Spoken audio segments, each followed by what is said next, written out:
তোমরা হয়তো ভাবছো যে আমরা এখন আবার সেজেগুজে কোথায় বেরোবো। তো আমাদের পুরো ভিডিওটি সঙ্গে থাকো, স্কিপ করলে কিন্তু দেখতেও পারবে না, বুঝতেও পারবে না যে আমরা এখন কোথায় যাব, কি করব, কোথায় কোথায় ঘুরবো। তো পুরো ভিডিওটা জুড়ে থাকো আর দেখো যে আমরা কি করব। তো এদিকে রেডি হয়ে দেখো স্টেশনে এসে একটা ট্রেন ধরলাম আমরা। আর ট্রেন ধরে যাব কাছাকাছি একটা জায়গায় ঠাকুর দেখতে। আর ঠাকুর দেখা হয়ে গেলে আমরা আজকে বাড়িতে এসে আবার জমজমাট খাওয়া দাওয়ার আয়োজন। তারপরে আমরা ড্রেস চেঞ্জ করে আবার ঠাকুর দেখতে বেরোবো, মানে সিঁদুর খেলতে বেরোবো। আজকে সারা রাত আমাদের ঠাকুর দেখার প্রোগ্রাম। তো আমাদের পুরো ভিডিওটির সঙ্গে থাকো। আমরা এখন স্টেশনে বসে এদিকে একটু হালকা পাতলা খাবার খেয়ে নিচ্ছিলাম আর একটা ট্রেনের অপেক্ষা করছিলাম। তো ট্রেন হয়তো এখনই ঢুকে পড়বে আর আমরা ট্রেনের দিকে তাকিয়ে আছি, কখন ট্রেন আসবে, কখন ট্রেন আসবে। তো ট্রেন ঢোকার অ্যানাউন্সমেন্ট হয়ে গেছে, ট্রেন হয়তো এক্ষুনি ঢুকে পড়বে। আর এই যে দেখো ট্রেন চলে এসছে বলতে বলতে। আর আমরা এখন সবাই ট্রেনে উঠে পড়বো আর উঠে যাব ঘুরতে। তো রাতের বেলা এভাবে ঘোরা ঠাকুর দেখার কিন্তু একটা অন্যরকম শান্তি। আর আজকে দেখো আমরা সবাই বেরিয়ে পড়েছি আর দ্রুত ট্রেনে উঠে পড়ছি। এদিকে এই যে আমরা বসে আছি এখন ট্রেনের ভিতরে। আর এখানে কিন্তু আজকে ট্রেনে একদমই ভিড় ছিল না। আর নেমেই দেখো একটা সুন্দর প্যান্ডেলে এসে আমরা দাঁড়িয়েছি। আর এখানে প্যান্ডেলটা এতটা সুন্দর আর এতটা সুন্দর লাইটিং, সমস্ত ডেকোরেশনটা এত ভালো লেগেছে আমার।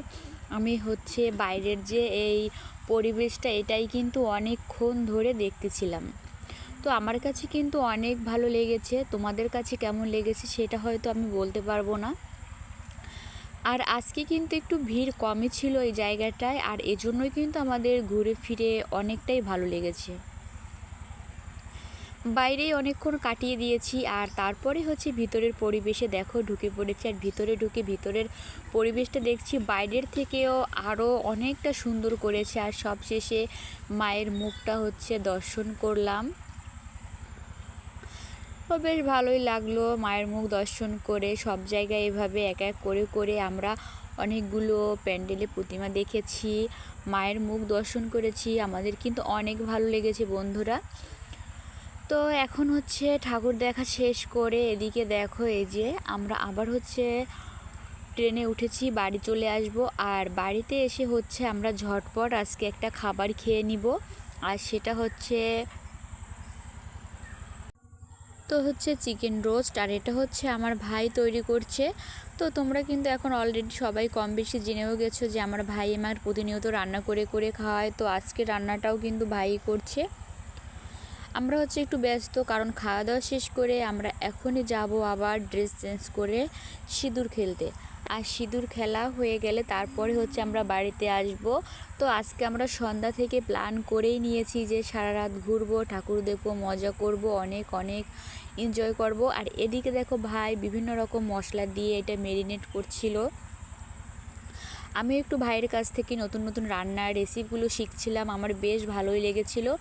যদিও আমার সময়ের স্বল্পতার কারণে আমি অনেক অনেক রান্না শিখতে পারিনি, তবে ইচ্ছা আছে পরের বারে গিয়ে ভাইয়ের কাছ থেকে নতুন নতুন রান্না, নতুন নতুন রেসিপি শেখার। তো সেই পর্যন্ত সময়ের অপেক্ষায় থাকলাম।